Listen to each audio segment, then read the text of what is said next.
Beer Summit Cast, o seu podcast cervejeiro, hoje com um episódio especial, recebendo aqui nos nossos estúdios a Michele Ferraz. Tudo bom, Mica? Tudo bom, Kendi? Já tô te chamando de Mica. Já tô nesse nível. Ninguém me chama de Michele, então tô bem feliz com ouvir o Mica. Que massa. Mica, por gentileza, se apresenta. Fala a respeito de tudo que você quiser sobre a sua vida até chegar no momento cervejeiro. Kendi, eu tô muito feliz de estar aqui com vocês no Beercast. É o seguinte, o mundo da cerveja, ele é muito diverso. Então, eu consegui, de advocacia, virar cervejeira, né? Eu sou formada em Direito, advogada, com especialização em Direito Ambiental, mestrado em Agronegócios, e depois fui estudar Tecnologia em Alimentos, onde eu resolvi aprender a fazer cerveja. Então, eu mudei toda a minha vida aí há basicamente 7 anos. Tá. E eu abri minha cervejaria, que é uma cervejaria cigana, e comecei a trabalhar com maltes brasileiros, pensando que a produção local seria muito mais interessante com insumos nossos ao longo do tempo, do que continuar utilizando os recursos somente importados. Tá. Você chegou a atuar como advogada? Atuei 10 anos. Uau! E você gostaria de dizer o nome da sua cervejaria cigana? Claro, Cerveja Macuco. Ah, que legal! Fica em Porto Alegre, Uhum. né, há 7 anos no mercado. Então, há 9 eu virei cervejeira caseira. Depois, ao longo do processo de estudo durante a universidade, eu criei o projeto dentro da Universidade Federal. Uhum. E aí abri a cervejaria. Que bacana! O que te levou exatamente assim a querer trabalhar com maltes brasileiros? A ida a Belém do Pará, que foi o que motivou a abrir a minha cervejaria. Conheci lá cervejas com insumos nacionais, principalmente frutas, né? E aí quis aprender a fazer cerveja. Na época, eu e minha sócia achamos muito disruptivo pensar numa cerveja brasileira, com características nacionais, porque a gente já consumia cerveja, mas muitas cervejas importadas, né? E aí o cenário estava se aquecendo, né? Ali em 2013, estava bem aquecido, com essa questão de você pensar no que a gente pode melhorar dentro da produção nacional para colocar rótulos de qualidade e competir no mercado. Eu já tinha amigos que trabalhavam nessa área e provei outras cervejas lá no norte do Brasil, né? Fiquei chocada com a qualidade dos insumos, principalmente. E aí, como eu tive a possibilidade de estudar na Federal, eu fiz o mestrado em agro, aí eu vi uma oportunidade de ir para essa área, né? Que eu já trabalhava estudando questão de propriedade intelectual, de marca, dessas questões. Uhum. E aí a gente criou o projeto, já pensando aí nessa questão da Macuco ser uma cerveja brasileira, com pegada de brasileira. Por isso que a gente escolheu o nome Macuco, que vem do Tupi-Guarani, que é o nome onde a minha avó nasceu. É um sítio. Minha avó tem 97 anos, foi uma homenagem a ela. Uau, que demais! Então a gente pensou na cerveja brasileira. Ela curte breja? Ela adora breja. A minha bisavó já gostava de breja. Que massa! Cerveja preta, principalmente. Olha, que legal, cara! Ela adora. Então você teve a oportunidade de fabricar, de produzir a cerveja e levar para ela provar? Sim, ela tem até foto com a minha camiseta, com a camiseta da empresa. O legal é o seguinte, de cervejeira caseira, você fazer uma transformação e estudar bastante, se qualificar e poder abrir uma empresa que seja pequena como a minha, né? E ver as pessoas tomarem a sua cerveja é completamente assim, é lindo. Porque a gente fala que a gente não trabalha com cerveja, a gente trabalha com felicidade. É verdade, Mica. Estou bem feliz aqui, inclusive, nessa parceria. Fala para quem está assistindo a gente agora, que tem essa curiosidade, assim como eu, como se deu o início da produção de malte no Brasil e qual o cenário atual dessa produção? Como é que está rolando nesse momento?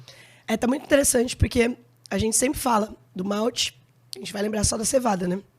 Cevada, que é o principal insumo. Aqui no Brasil, a gente tem a região sul com produção, principalmente pela questão do clima, né? Paraná, Santa Catarina e Rio Grande do Sul, maior produção no Paraná, né? Principalmente, por cooperados. Então, é muito interessante que a produção de cerveja estimula também o cooperativismo, estimula outras questões que são bem importantes. No entanto, não é todo malte, ou melhor, não é toda cevada que vai se transformar em malte. Ah, é? Porque para a cevada se transformar em malte, ela precisa ter características como maior quantidade de proteína, precisa estar isento de micotoxinas e precisa ter uma estabilidade para que esse grão consiga ser malteado, que é feito o processo de germinação. E a gente tem essa questão no Brasil de que o frio, ele permite o plantio da cevada e do trigo. Então, a gente tem uma dinâmica de competitividade entre cevada e trigo nos estados do sul, que são os que produzem o malte. Essas vamos dizer assim, mudanças que dependem do clima, dependem da safra, das condições climáticas e de pacotes tecnológicos para ter a introdução de novos cultivares, né?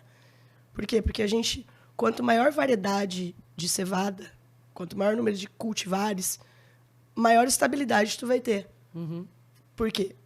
Quanto menor, mais sujeito a pragas, às condições, né? Que vão ser adversas e que vão fazer com que a gente tenha perda de qualidade e até perda de safra, né?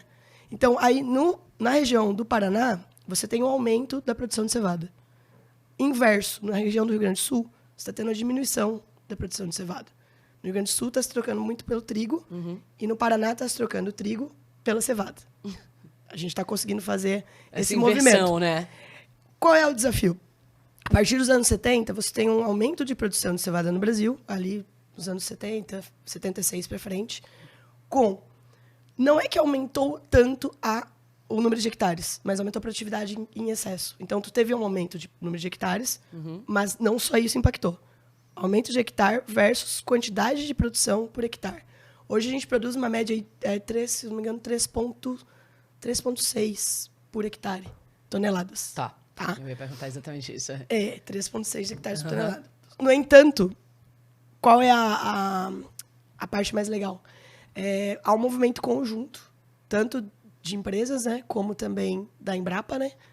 Tem a Embrapa Cevada especificamente, com o intuito de aumentar o número de cultivares e conseguir fazer aumentar a produtividade e também fazer com que essa cevada não seja convertida toda para ração animal. É isso que eu ia perguntar para você. Você falou que nem toda a cevada produzida ela vai passar pelo processo de malteação, né? E vai virar cerveja. Exatamente. E aí o resto, o que não é utilizado para malteação, vira tudo ração? Então, é isso aí. A questão é que para ração animal se utiliza milho, etc. A cevada ela é interessante porque no manejo que não vai para cerveja, ela é mais simples.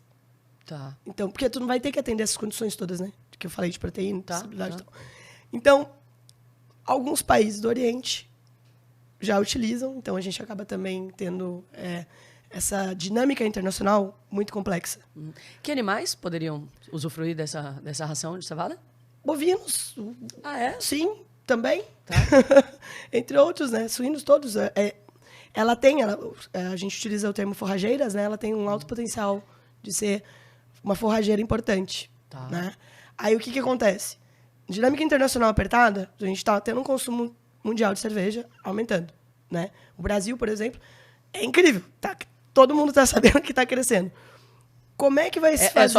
Sua próxima resposta, hein? Que eu preciso realmente que você entre nesse assunto, porque eu acho que é o highlight da nossa entrevista. Como você está enxergando o aumento do consumo de cerveja no Brasil versus a capacidade de produção de matéria-prima? É muito interessante esse cenário, porque isso é bem discutido, inclusive, em eventos, quando tem eventos sobre o cenário cervejeiro no Brasil, especificamente congressos e tudo mais.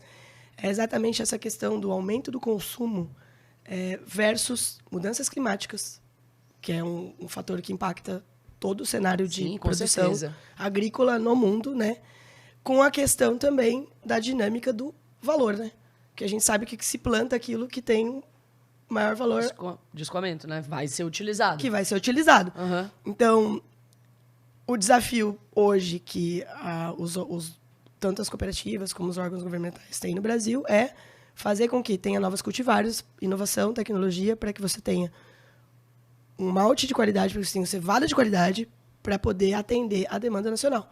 Tá todo mundo preocupado com isso, dentro da Embrapa, dentro de outras entidades, né? Isso só se faz tendo um lance, não é economia circular, mas assim, é um lance conjunto com cooperativas, governo, indústria cervejeira, Sim. Que é muito importante, até porque as maltearias, né, elas também... Tudo isso está conectado, né? Se tu tem maltearia e não tem cevada para maltear, se não se aproveitar por hectare o suficiente, não Toda tem. a cadeia, né? Do campo Toda ao a copo. cadeia. Toda a cadeia. É uma cadeia longa, né? Que gera muito emprego. O consumo de cerveja no Brasil é 15,6 bilhões de litros. Uma coisa... A gente contribui bastante, eu e você. Eu acho que a gente bebe... Deixa eu ver. Quantos quilômetros a gente faz por litro? Sei lá. Pior que sentada, às vezes eu faço 2 litros por 0 quilômetro. 0 quilômetro. Eu acho que caminhando aí... Caminhando em festival, então, eu acho que a quilometragem tá boa. Mas, enfim, brincadeiras à parte, só um momento de descontração. Voltemos lá. Então, você acha que é um perigo iminente as condições climáticas da gente ter uma falta, de repente, a gente perder uma safra muito importante e ter uma escassez? Todo mundo fala que essa dinâmica internacional dos grãos, né? E junto com a questão da alimentação animal, que é o feeding, isso aí é o maior desafio que tem pela frente. Por quê? Porque não é só o Brasil. A gente está falando aqui da América do Sul. A América do Sul é muito importante, né? Então, você pega a Argentina, tem uma importância junto aqui com a região sul do Brasil, pela questão da cevada. Com poucas cultivares, poucas variedades ainda. Então, como que está sendo feito? Esse ano, agora, em 2023, foram introduzidas 2 novas cultivares no Brasil, pela Embrapa e estudos também vinculados a empresas do ramo cervejeiro, né? Já com essa ideia de que haja uma estabilidade. Porque quanto maior o número de cultivares, maior a estabilidade, né? Então, eu acho que a gente vai ter que competir com a questão animal agora. Vai ter que competir com a questão animal. Porque cevada sem qualidade sendo cultivada ou cevada com uma qualidade. Finalidade, né? Isso. Ou fazer o seguinte, tem essa discussão. Diminuir a área de plantio de cevada, especificamente para malteação, mas aumentar muito mais a qualidade, muito mais a produtividade, aumentando ao longo do tempo o número de hectares. Porque o manejo dela é mais difícil, né? Para ter maior proteína. Essa discussão está super na mesa, então, agora. É isso. Para mim, o desafio é inovação, tecnologia, tá? Cooperativismo, a questão das universidades darem suporte de laboratório e tudo mais para fazer projetos voltados para essa questão de implementação de cultivares, que é muito importante, até porque a gente tem o Sistema Nacional de Proteção de Cultivares no Brasil. A gente tem todo um cenário muito interessante de a gente ser um país muito grande. Então, região sul tem esse aspecto diferente dentro dos 3 estados, né? Então, se a gente vai falar, a dinâmica é diferente na questão da cevada, mesmo dentro da mesma região. Caramba. No Rio Grande do Sul se planta mais cevada no norte, né? Aí ali se compete com trigo. Isso não acontece no Paraná. E tá todo mundo ali. Eu acho que sem a ajuda, vamos dizer assim, de todo mundo, é um desafio maior. Mas, assim, as articulações de estudos aí de universidade eu acho que são fundamentais. Já estão acontecendo, né? Estão acontecendo e a gente tem a Embrapa, né, que é excelente também. O pessoal, fora isso, as associações regionais também. Que massa. De cevada, é bem legal. Massa. E o lúpulo? Durante quanto tempo acreditou-se que não era possível ser plantado aqui no Brasil, né, principalmente? Eu ouvia muito isso, assim, quando eu comecei a estudar. Assim, não, o Brasil não pode produzir lúpulo porque não tem a temperatura correta e a quantidade de luz e não vai rolar. E hoje a gente já tem, isso já é uma realidade e eu acredito que tende a expandir. Eu queria que você falasse um pouco sobre esse prisma, não apenas do Brasil, mas na América do Sul como um todo, a respeito da produção de lúpulo. A produção de lúpulo no Brasil, eu leio muito sobre. Eu ainda não estive no local aqui da região, vamos dizer assim, mais famosa de lúpulo, que é a Patagônia, que todo mundo fala, os lúpulos da Patagônia e tal. Eu não fui lá ainda, eu quero muito ir na colheita de lúpulo lá. O lúpulo precisa de clima frio, mesma coisa que a gente estava falando. Só que ele precisa de outras condições, né? Além de só clima frio. A questão do terroir, por isso que o pessoal falava que a gente não conseguia produzir. Porque a questão do terroir, ela vai vir tanto do solo como da cultivar. E as cultivares, né, no caso, os lúpulos que vieram para cá, são de outras regiões do mundo em que você vai ter características depois de terroir nacional. Como se constrói isso sem ter tecnologia suficiente para você fazer uma peritização, uma medição de óleos, porque tu precisa, né, sim, claro, de alfa-ácidos. Então, não é só plantar e né? Tu pegou o lúpulo em flor, tu vai utilizar ele com que condições, né? Então, esse preconceito que tu falou que existia lá no início, a gente não é capaz, foi algo muito, muito, muito dito, mas que não existe mais. De 2020 para cá, cresceu 160% Uau! a produção de lúpulo no Brasil. Então, a gente passou para 21 toneladas. Caramba. Mas veja só, ainda é pouco. É pouco, né? Mas foi bastante expressivo, né? Esse Crescimento de 160%. Você imagina, a sua expectativa é que isso continue, assim, a escalar dessa forma? A galera do lúpulo, a galera que estuda o lúpulo, tá engajada. Tá. Já estão se criando. Até aqui, inclusive, em Santa Catarina, tem um movimento, é bem legal, em outras partes do Brasil também, mas para que haja maior tecnologia na questão do valor agregado desse insumo. Por quê? Quanto maior a qualidade, mais há a possibilidade da gente competir num cenário internacional, inclusive de exportação no futuro. Né? Então, primeiro para utilizar no Brasil, mas depois para a galera quer chegar num nível de qualidade para depois exportar um lúpulo brasileiro. Né? A Patagônia consegue fazer isso muito bem, né? Assim, a região da Patagônia. Todo mundo, quando fala assim, lúpulo diferente. Os lúpulos da Patagônia. Né? Então, a gente espera que um dia falem isso dos nossos, né? Com certeza.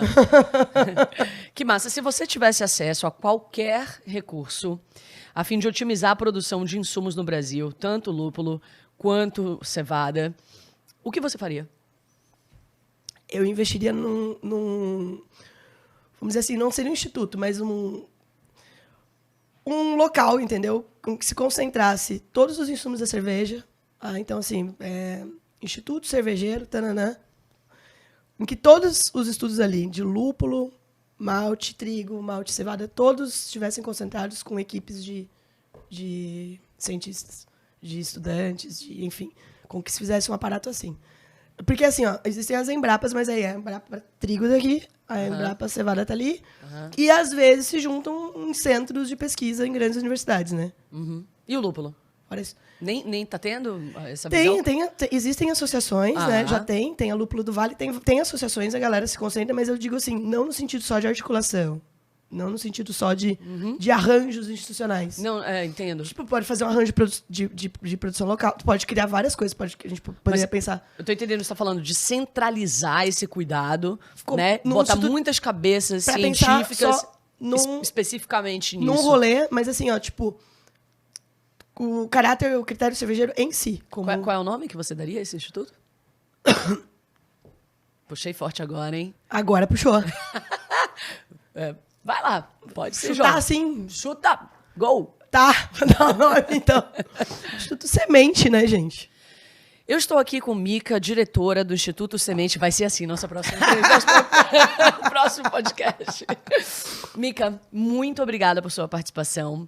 Eu que Você agradeço, Kendi. é muito simpática. Já é minha amiga. Te espero em São Paulo. Estarei lá, em breve, dia 6, tô chegando. Opa! Já tá marcado, então. Obrigada, minha flor. Obrigada. Adorei. Beer Summit Cast, o seu podcast cervejeiro. E até a próxima.